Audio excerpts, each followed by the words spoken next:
እንዘ ተሐቅፍዮና ከበበ ጌራ ወርቅ ሲባል ቤተ መቅደሱን እየተዞረ የእመቤታችን የቅድስት ድንግል ማርያም ስዕልና የቅዱስ ጊዮርጊስ ስዕል ተይዞ የሚዞርበትንና እንዲሁም ደግሞ በጽጌ ውስጥ አበባ የሚሰጥበትን ምክንያት ታውቁ ይሆን? ካላወቃችሁ ይህ ቪዲዮ ለእናንተ ነውና ቪዲዮውን የመጀመሪያ እስከ መጨረሻ ድረስ ለመከታተል ወስኑ። ይዤላችሁ ቀርብ ያለውና ስለዚህ የመጀመሪያው ለምንድን ነው ከበበ ጌራ ወርቅ ሲባልና እንዘ ተሐቅፍዮ ሲባል የሚዞረው የሚለውን እናንሳ። ሁሉም ወረቦች እየተባሉ ቤተ መቅደስ እየተዞረ እንዲባሉ ትውፊት አለ፣ በተወሰነ መልኩ ማለት ነው። አባቶቻችን አሉ። ነገር ግን ሁሉም ወረቦች እየተባሉ ቢዞር ሰዓትና ጊዜ ስለማይበቃ ከበበ ጌራ ወርቅና እንዘ ተሐቅፍዮ ግን የሁሉንም ወረቦች ምስጢር በዚህ በዘመነ ጽጌ የሚባልበትን ዘመነ ማህሌተ ጽጌ የሚቆምበትን ሐሳብ በሙሉ ይዘው ስለሚገኙ ሁለቱ እየተባሉ ይቀርባሉ ማለት ነው። እንዞራለን ማለት ነው። ስለዚህ ይህንን ጉዳይ እስከ መጨረሻ ድረስ እንድታዳምጡት ካሳሰብኩኝ ላይክ፣ ሸር፣ ኮፒ ሊንክ እንዲሁም ደግሞ ፎሎ እንድታደርጉት መጠየቅ እፈልጋለሁኝ። እስከ መጨረሻው ድረስ ተከታተሉት እና እንዲህ ነው የሚለው። መጀመሪያ ተርጉሜላችሁ ብጀምር በጣም ደስ ይለኛል።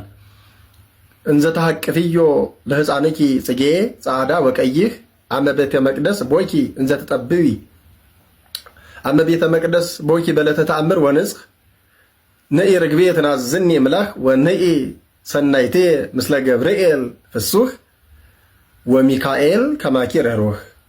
ይህ ምን ማለት ነው? እንዘ ተሐቅፍዮ ለሕፃንኪ ጽጌ ጻዕዳ ወቀይህ ነጭና ቀይ የሆነ ሕፃን ልጅሽ አበባን ታቅፈሽ ነኢ ርግቤ ተናዝኒ ምላህ ካዘን ታረጋጊ ዘንድ ወደ እኔ ነይ። አመ ቤተ መቅደስ ቦይኪ በለተ ተአምር ወንጽህ በንጽህ ሙሴ እንዳዘዘ በንጽህና ወደ ቤተ መቅደስ በአርባ ቀን ጌታን ይዘሽ እንደገባሽ ዛሬም ወደ ልቤ ከሐዘኔ እንድታረጋጊ ወደ ልቤ ግቢ። ከማን ጋር በመሆን አለ?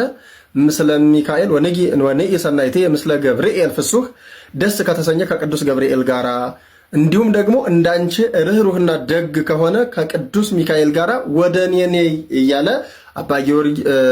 አባ ጽጌ ድንግል በገብረ ማርያም የደረሱትን ድርሰት እያሉ ሊቃውንቱ እንዲዞር አድርገዋል። ይሄ ዋናው ምስጢር እመቤታችን ቅድስት ድንግል ማርያም በስደቷ ጊዜ የኢትዮጵያን መልክዓ ምድር ሁሉ እንደዞረች ዛሬም በመካከላችን ተገኝታ ያን ጊዜ ቤተ መቅደስ ገብታ እንደባረከች ስምዖንም ጌታን ታቅፈው እንደተባረከ ከእርግናው ከደዌው እንደዳነ እንደተፈወሰ እኛንም በመካከላችን ተገኝታ ሐዘናችን እንድታረጋጋን ያንዳንዳችን ስንጮህ ከሐዘናችን ከችግራችን እንደምታረጋጋን እንዲሁ ስንዞር ደግሞ እመቤታችን የኢትዮጵያን ምድር እንደዞረች የኢትዮጵያን ምድርም እንደባረከች ያሳያል ማለት ነው። ሁለተኛው ከበበ ጌራ ወርቅ ጽሩይ እምዕንቆ ባህርይ ዘይሃቱ ዘተጽሕፈ ብኪ ትምህርተ ስሙ ወተስካረ ሞቱ አክሊለ ጽጌ ማርያም ለጊዮርጊስ ቀጸላ መንግስቱ አንቲ ኩሎ ታሰግድ ይሎቱ ወለኪሰ ይሰግዱ እቱ። ይሄ ማለት ነው እመቤታችን ለጊዮርጊስ የክብሩ ዘውድ ነሽ፣ አንቺ ሁሉን ታሰግጅላ እሱ ደግሞ ለአንቺ ያሰግዳል የሚል ስላለ የቅዱስ ገብርኤል የቅዱስ ጊዮርጊስን ስዕል ዲያቆናቱ የእመቤታችንን ስዕል ካህናቱ እያጠኑ ይዞራል ማለት ነው። እየተሸበሸበ እየተወረበ በአምሳለ መላእክት ሆኖ እየተሸበሸበ ይወረባል። ለምንድን ነው? ምን አገናኛቸው? ጊዮርጊስንና እሱን ሚካኤልና ገብርኤልን ከእመቤታችን ጋር ምን አገናኝቷቸው ነው እነዚህ የሚጠሩ ሲባል ሙሉ የማህሌተ ጽጌውን ሐሳብ ስለሚይዝ ነው። የመጀመሪያው በስደቷ ጊዜ ሚካኤልና ቅዱስ ገብርኤል ስለማይለዩት ነው። ሁለተኛው ደግሞ ቅዱስ ገብርኤል ደስ የተሰኘ ቅዱስ ገብርኤልን ማለት እመቤታችን ቅድስት ድንግል ማርያምን ሲያበስራት አብስር ብሎ ሲላክ ደስ ተሰኝቷል። ለዚህም ነው ደስ የተሰኘ ባለምስራች ቅዱስ ገብርኤል ሆይ እንለዋለን። ለምን? እመቤታችንን የዓለምን ሁሉ ደስታ የሆነውን የጌታን ልደት ለእመቤታችን ተናግሯል። ከዚያ የተነሳ ሁለተኛው ቅዱስ ሚካኤል ደግሞ እንደምታውቁት ርኅሩህ ነው፣ እንደ ድንግል ማርያም እንዳንቺ ርኅሩህ የሆነ ነው ይለዋል። እነዚህ በዚህ መልኩ የሚካተቱ ናቸው። በስደቷም አልተለዩአትም። ምስጢራቸውም ይሄ ነው።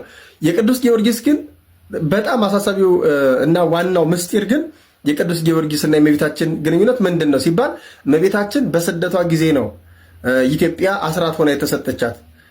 ስለዚህ በኢትዮጵያ ጉዳይ እመቤታችንን ብቻ ሳይሆን ቅዱስ ጊዮርጊስን የሚመለከተው አለ ማለት ነው።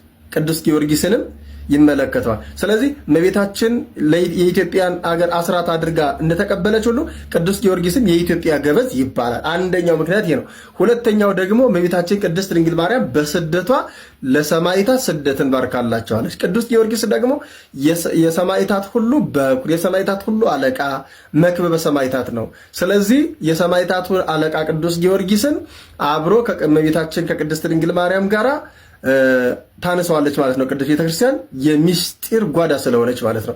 ሶስተኛው ግን ቅዱስ ጊዮርጊስ ምን ብሎ ጸልዮ ነበረ?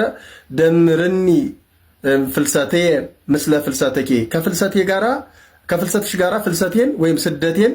ፍልሰት የሚለው ቃል ስደት ሊሆን ይችላል፣ መፍለስ ሊሆን ይችላል፣ ከአንድ ቦታ ወደ አንድ ቦታ መከራ መቀበልን ሁሉ ሊሆን ይችላል። ስለዚህ ስደቴን ከስደትሽ ጋራ፣ መከራዬን ከመከራሽ ጋራ፣ ፍልሰቴን ከፍልሰትሽ ጋራ አድርጊ ብሎ እመቤታችንን ከመውደዱ የተነሳ ጸልዮ ነበረ።